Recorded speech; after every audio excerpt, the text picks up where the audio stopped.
This man possesses an extraordinarily abnormal physique. Whenever he becomes excited, his reaction speed, thinking ability, and thinking speed increase to 30 times their normal levels. This allows him to perform actions that ordinary people cannot, such as instantaneously predicting the trajectory of bullets fired from guns and flexibly responding to the battle situation. It's definitely an essential skill for flirting. Even more enviable is his childhood friend, Hotogi Shirayuki, who is not only gentle like water and a beauty, but also excels in household chores. Even when she is wronged and cries, she is very easy to console. Moreover, she brings luxurious meals every day, leaving Kinji with a greasy mouth. Even after meals, she takes the initiative to peel oranges clean and hands them to Kinji to aid his digestion. If Kinji thanks her, she would be pleasantly surprised and thank him instead for eating her cooking. Such a woman should belong in heaven. She is rarely found on earth. Today is the opening ceremony. Shirayuki brought a bulletproof vest and a pistol to school, strongly insisting that Kinji must wear them because this morning's fortune-telling not only predicted great misfortune for Kinji, but also bad romantic luck. After dressing, he opened the drawer to take out his secret weapon. Then, using checking his email as an excuse, he let Shirayuki leave first. However, he dawdled until 7:55 a.m., causing him to miss the bus. Thus, he could only ride a shared bicycle to school. As expected, his great misfortune arrived.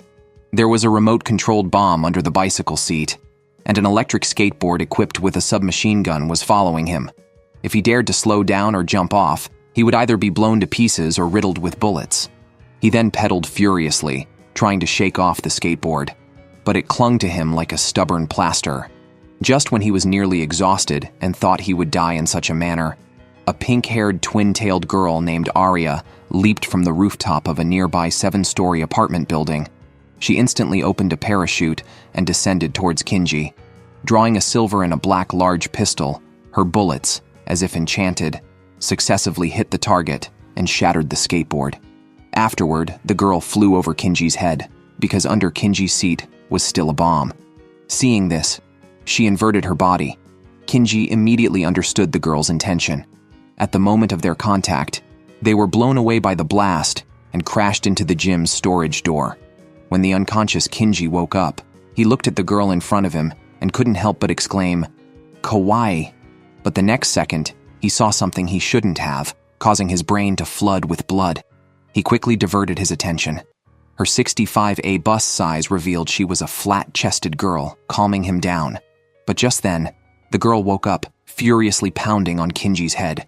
Suddenly, several skateboards appeared, firing at the warehouse with lightning speed, leaving no time to react. Fortunately, the vaulting box was made of bulletproof material, or else they would have been sent to meet the king of hell.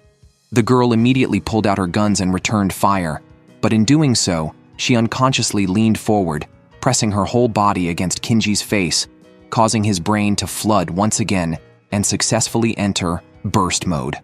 After the girl temporarily repelled the scooter, Kinji switched to a larger size and grinned. He then gently picked up the girl and called her Princess. He carried her to a corner and then faced the scooter alone. Now he was ready to show his strength. When he opened his eyes again, he had perfectly dodged the bullets and easily defeated the enemy. Though Kinji was very capable, the girl was not impressed at all. She insisted that the recent incident could not be overlooked. Upon hearing this, Kinji explained that it was an act of force majeure, but the girl clearly did not believe such nonsense. Seeing her unrepentant and stomping her foot in anger, Kinji asked her to calm down and think it through, reminding her that he was only a sophomore in high school and would not think of undressing a middle schooler. The girl roared back that she was not a middle schooler. Unable to bear it any longer, she immediately drew her twin guns and started shooting, declaring herself a high school student. However, Kinji quickly subdued her. Yet the girl was no pushover. She countered with a judo throw. Unexpectedly, at some point, Kinji had smoothly taken her magazine. Seeing this, the girl put away her guns and then drew the twin swords hidden behind her back, ready for a melee battle. But the next second, she stepped on a bullet on the ground and fell head over heels. Seeing the girl incapacitated, Kinji turned and left coolly. However, when he returned to the classroom, he discovered that the girl was not only in his class, but also insisted on sitting next to him. His good buddy saw the situation, vacated his seat, and congratulated Kinji on the arrival of his spring. At that moment, the girl came over and returned Kinji's belt. The blonde beauty in class had her imagination running wild. Kinji was without his belt, and since the girl had it, it implied that Kinji had performed some act of removing his belt in front of her. The classmates also teased him, but before Kinji could argue, the girl drew her guns and fired bang, bang, bang, the gunshots echoing through the classroom, her face flushed with anger. The girl declared that romance was utterly boring and threatened to shoot holes in anyone who spoke nonsense again.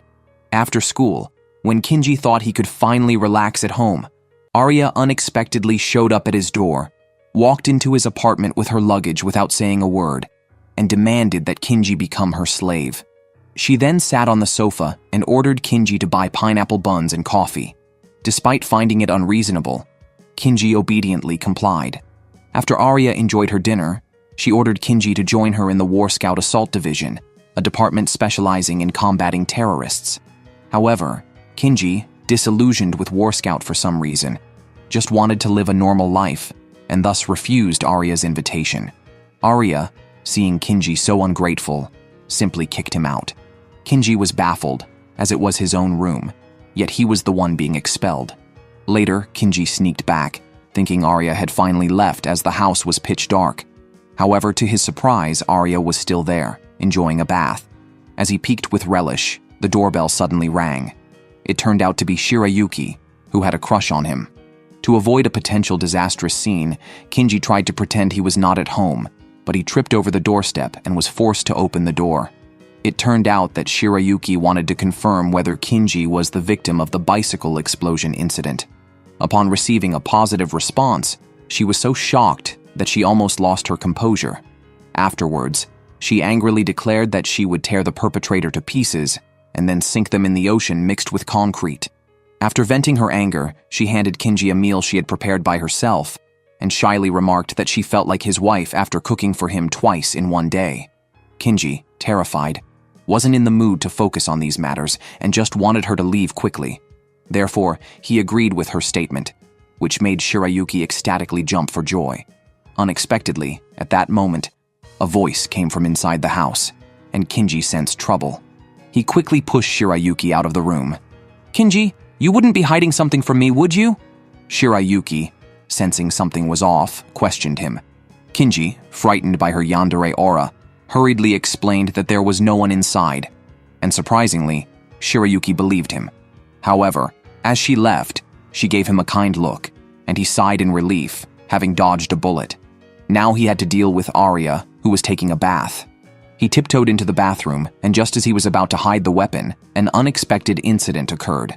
Arya timed her exit from the bath perfectly, freezing Kinji in place. As their eyes met, Kinji appeared to want to explain something, but instead, he pulled out Arya's underwear. This act turned Arya's face crimson and cemented his reputation as a pervert.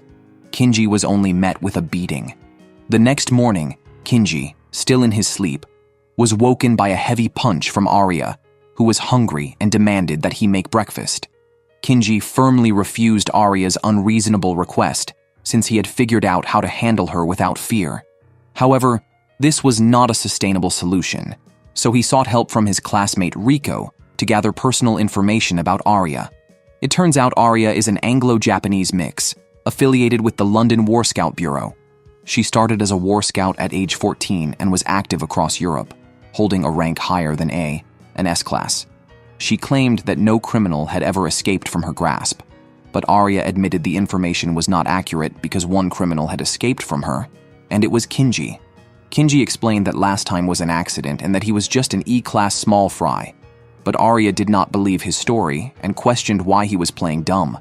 Their overly close interaction nearly pushed Kinji to the edge.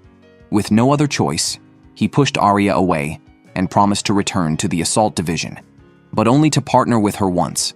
The situation involved a bus held hostage by terrorists with 3,500 cubic units of plastic explosives under the bus, enough to blow up a tank.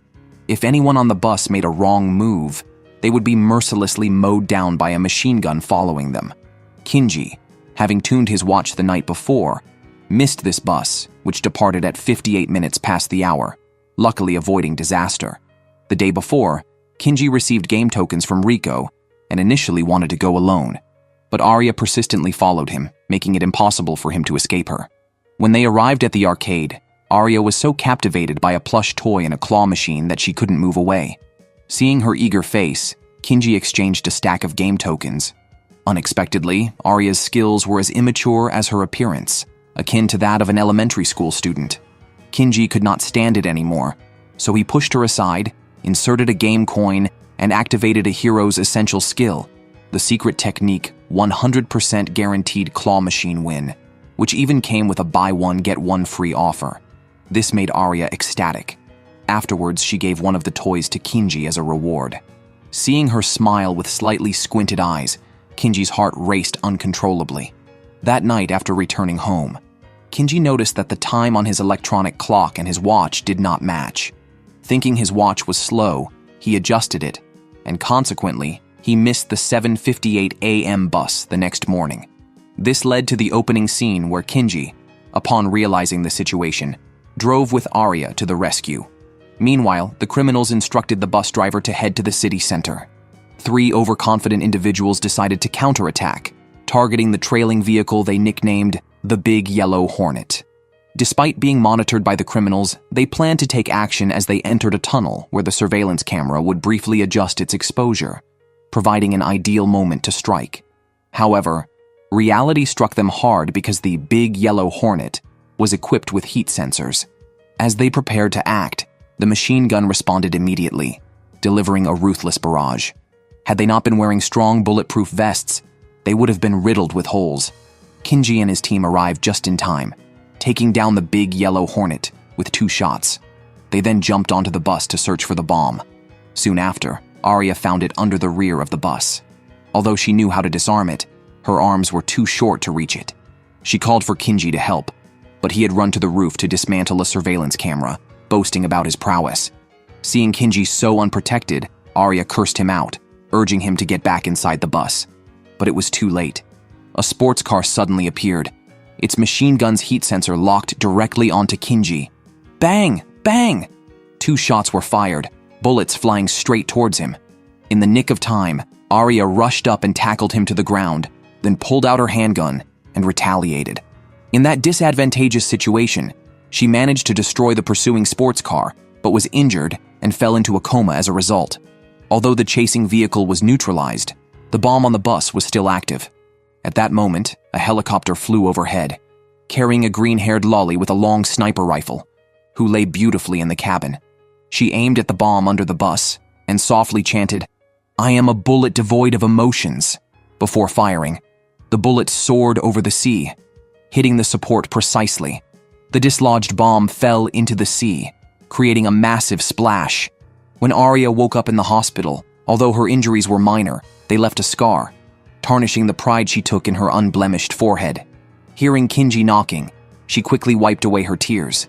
Kinji brought the report of the incident, but Arya threw it into the trash without even looking at it, deeply disappointed in Kinji's performance. He clearly had the potential but did not utilize it. Kinji responded that her expectations were one-sided. He did not possess such abilities and had already decided against being a war scout. He could not understand why Arya was so willful. Arya expressed that she no longer had time. In comparison to her own reasons, Kinji's excuses for not becoming a war scout seemed trivial. Despite possessing great strength, he chose to be inactive, merely because his brother, as a war scout, had failed to prevent a yacht sinking incident. Although he saved all the passengers, the public still blamed his brother. Thus, Kinji was deeply disillusioned with the war scouts. One day, feeling gloomy, Kinji went for a walk and unexpectedly encountered Arya, who had just come from a beauty salon, looking meticulously dressed. Kinji thought she was going on a date, so he followed her secretly like a stalker. However, his poor tracking skills were soon noticed by Arya. It turned out she wasn't going to a date, but was visiting her mother at the police station. Her mother had been framed by the IU organization and sentenced to 864 years in prison. Arya was so determined to catch a war scout killer because capturing one could reduce her mother's sentence to 742 years, a sentence spanning 8 lifetimes, 300 years more than what Sun Wukong faced. When her mother learned about this, she was not overly happy but instead advised Arya not to confront the formidable IU organization until she found a partner. After leaving the police station, Arya, like a puppet with its strings cut, burst into tears in the rain.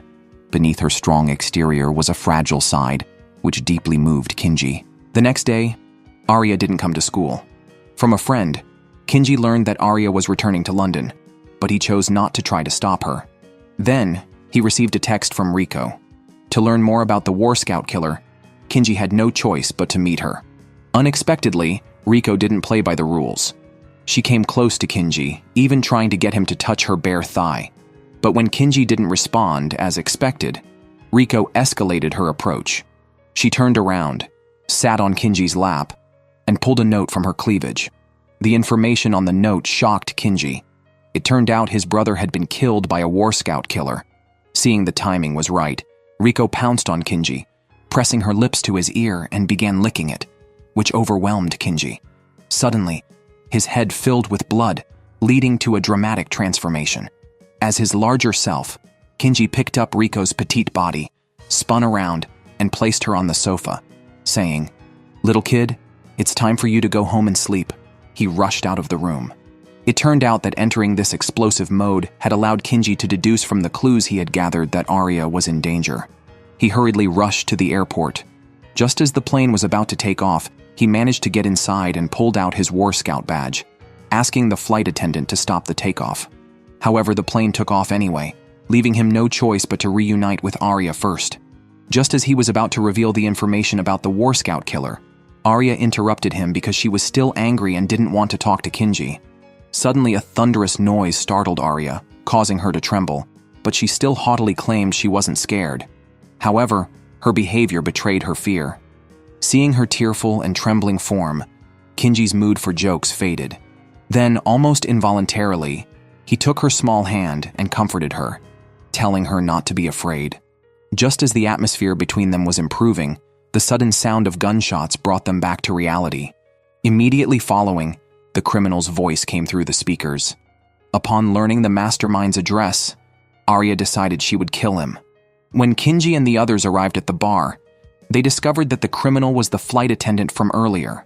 To their surprise, when she tore off her disguise and clothes, it turned out to be Riko.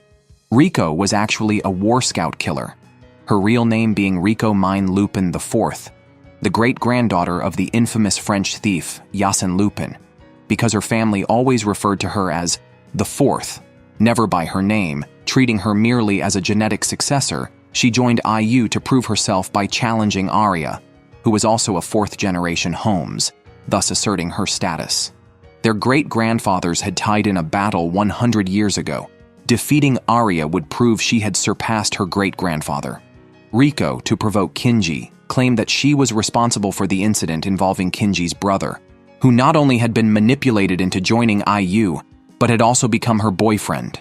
Hearing this, Kinji lost his composure and raised his handgun. Just as he was about to pull the trigger impulsively, the plane shook violently again, causing Kinji to fall to the ground, his handgun skidding away. When he looked back, Riko was pointing a handgun at his head. At that moment, Arya, like a fierce little lion, rushed at Riko with guns in both hands.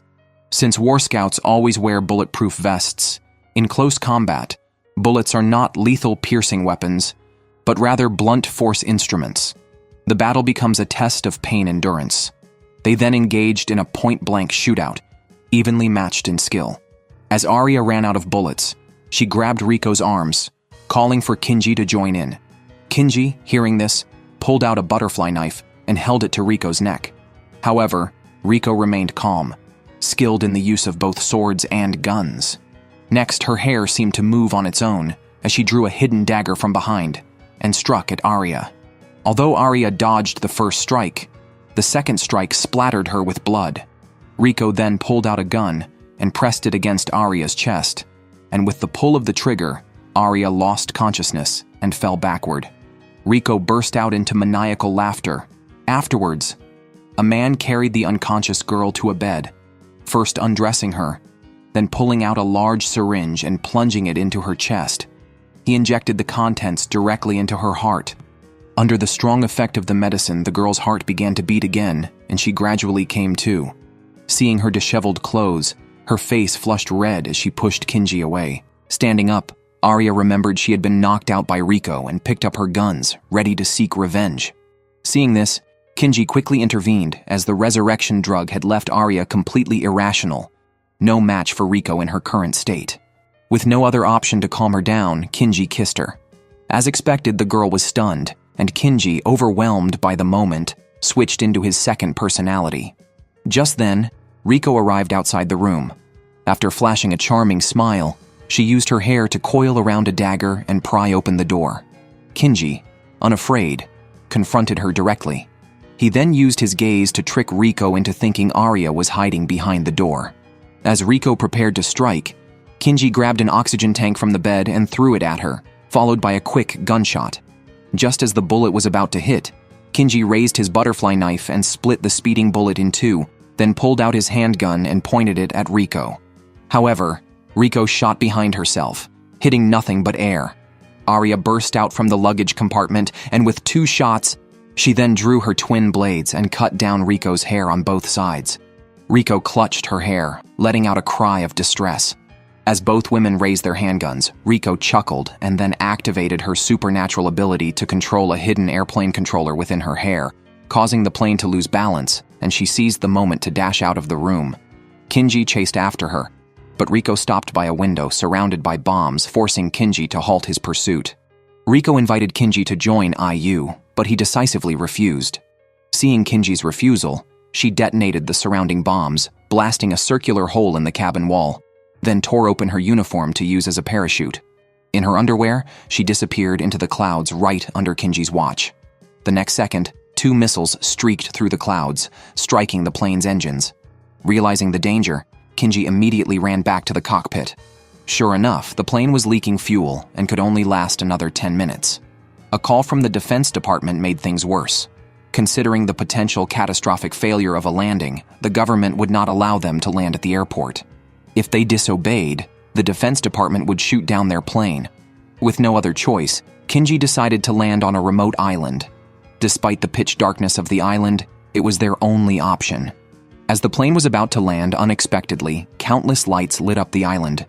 It turned out his friends, upon hearing of the situation, had brought vehicles and yachts from the support division on their own initiative. With such teammates, a fight was hardly a dream. After a safe landing with his friends' help, the incident concluded. Arya realized she indeed needed a partner, so she came to bid farewell to Kinji, since he had only agreed to help once. However, at the moment of parting, Arya mustered the courage to ask Kinji if he would consider being her partner, but he still refused. Arya sadly walked away with her luggage, but halfway through, she couldn't help crying. She desperately wanted to work with Kinji and couldn't find anyone better than him. Kinji, watching Arya cry, felt a pang of regret. He looked at the toy on the table and remembered the time spent with Arya, which made him change his mind. But Arya had already boarded a helicopter and was flying away. In a desperate move, Kinji shouted from the rooftop, "Come back, baby! I'm willing to be your slave now." Arya on the plane seemingly sensed something and thus opened the plane door and jumped down, nearly crushing Kinji into a pulp. Unexpectedly, just as Kinji returned home, he heard a thunderous knocking. Shirayuki confronted him, asking why he hadn't replied to her messages. Kinji hurriedly checked his phone, only to find it full of texts from Shirayuki. Realizing he was in trouble, sure enough, Shirayuki used force to split open the door, and upon seeing Arya, she did not hesitate to pull out a several-meter-long watermelon knife, ready to chop the cheating cat inside. Arya was completely baffled, and Kinji frantically tried to explain. The drama between the 2 women and 1 man thus unfolded. This beautiful girl was a typical Yamato Nadeshiko, with long, glossy black hair, dignified and polite, a master of household chores, and the perfect candidate for a future wise wife and loving mother.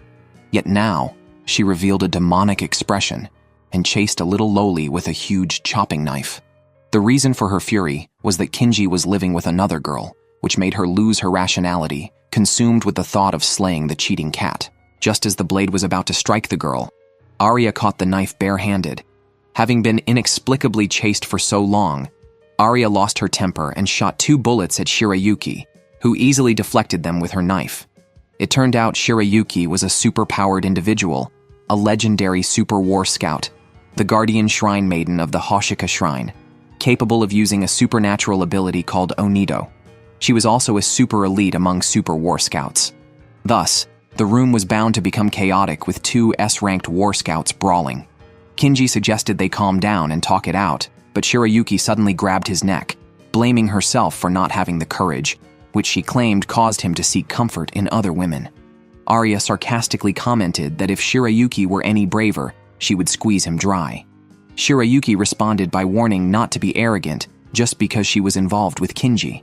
She then pulled out a chain from her sleeve and threw it at Arya, entangling the girl's dual swords. Arya, not adept at discussing romantic topics, blushed instantly and yelled, "He's not my boyfriend! He's just my slave, that's all." Shirayuki was flabbergasted. Kinji stepped in and clarified. Shirayuki lowered her weapon, then shyly asked Kinji if they had ever done anything like kissing. Both showed guilty expressions because they remembered the kissing scene on the plane. Their faces turned red, which made Shirayuki understand everything as she readied her weapon again. At that moment, Arya nonchalantly said, "It's fine because I'm not pregnant." This comment petrified both of them, and Shirayuki even fainted from the shock. The next day, Kinji found Arya reading a manual on youth training. But Arya threw the book at his forehead, calling him a perverted war scout, clearly having learned about the ways of childbearing. During lunch break, Arya called Kinji out. She mistakenly thought that Kinji's transformation into his larger self was a second personality, so to help Kinji switch at will, she decided to train him. The training was to catch a blade with his bare hands, while she practiced backflips nearby. Finally, her skirt wasn't defying gravity anymore, and Kinji almost burst with enthusiasm. After school, Arya wanted to find Shirayuki's weakness to counterattack, because she had encountered many strange incidents today. She was almost killed, constantly monitored, even had water thrown at her in the corridor, and found a note in her shoe cabinet calling her a cheating cat. Arya was sure Shirayuki was behind this. At that moment, Shirayuki was being scolded by the homeroom teacher for her slipping grades, despite being a top student. "Have you been in contact with Durandal?" the teacher asked. Durandal was known to be a kidnapper. The teacher then suggested that Shirayuki hire a bodyguard. Upon hearing this, Arya popped out of the air vent and volunteered herself, as Durandal was also the criminal who framed her mother. Capturing him could reduce her mother's sentence to 635 years. However, Shirayuki refused and stated that if Arya were to be her bodyguard, then Kinji would also have to become her slave. Thus began Kinji's co-living with the two beautiful girls. On the first day of living together, Kinji discovered dangerous items. After Shirayuki finished cooking, she posed the soul-searching question. Should we eat first, take a bath, or eat me? Before Kinji could respond, Arya insensitively interrupted, "Hey, where's my dinner?" Shirayuki turned dark and reluctantly served a bowl of plain white rice, but without any side dishes, leading to another argument. That evening, while Shirayuki was fortune-telling, she suddenly received a distress call from Kinji and rushed into the bathroom. However, Kinji was fine and claimed he never called. Blushed at the sight of Kinji's naked body, her heart pounding uncontrollably. The next second, Shirayuki suddenly knelt and apologized, then declared she would strip to even the playing field and insisted Kinji appreciate her enchanting figure. Kinji tried to stop her, but Shirayuki stripped faster, leading them to become entangled. Unexpectedly, Arya walked in on this scene and immediately prepared to draw the gun strapped to her leg. Kinji could only jump into the sea to avoid her wrath. As the school festival approached, the campus was filled with youthful vibes, and everywhere there were bare legs swaying, a paradise for the boys. However, Kinji was an exception due to his peculiar condition. Seeing too much could send him into a sage mode, forcing him to keep his distance from bare legs. Suddenly, Arya attacked, lifted her leg, and aimed it at his forehead. She was testing the results of Kinji's training to catch blades with his bare hands, because the upcoming confrontation with Durandal, a master of trickery, was imminent. Arya then asked Kinji to check Shirayuki's phone, because Durandal would send a threatening message before kidnapping his target. However, Kinji refused, not believing in Durandal's existence, as he had been closely protecting Shirayuki these past days without any incidents occurring. leading him to think that Durandal was just an enemy Arya had conjured up to save her mother. Upon hearing this, Arya immediately countered, "Although I can't deduce like Holmes, my intuition tells me that the enemy is closing in on Shirayuki." Kinji, who didn't believe in such esoteric notions, suggested that Arya take some time to cool off and let him protect Shirayuki for the next few days. Arya, frustrated by her inability to convince him, angrily drew her guns, aiming to turn Kinji into a beehive. Indeed, trying to reason with her seemed like a death wish. After school, Kinji invited Shirayuki to a fireworks festival. First, he took her to change into a kimono, and then they leisurely made their way to the venue. However, when they arrived, the fireworks had already ended. Yet Shirayuki wasn't disheartened because she was happy just being by Kinji's side. Amid this romantic atmosphere, Kinji found himself staring at Shirayuki's clothes, not for any impure reasons, but because he felt she was dressed too scantily. While Kinji went to buy sparklers, Shirayuki suddenly received a text message that left her with a terrified expression. When Kinji returned and asked her about it, she casually brushed it off. Later, the two sat on the beach, setting off fireworks, the light illuminating Shirayuki's skin. Fortunately, the sparklers finished just in time. The darkness prevented Kinji from seeing anything inappropriate, thus avoiding a transformation into his larger self. After the fireworks, Shirayuki threw herself into Kinji's chest, feeling insecure because she feared Arya might take him away. She asked Kinji not to ask any questions and just to kiss her. Looking at her cherry-like lips and the kiss approaching his mouth, how could he resist? Just as they were about to kiss, an explosion sounded, interrupting them. Kinji thought it was a kidnapper attacking, but it turned out to be a group of kids setting off fireworks nearby. Their kiss was thus left unfinished, leading Kinji to feel like he had seriously lost out.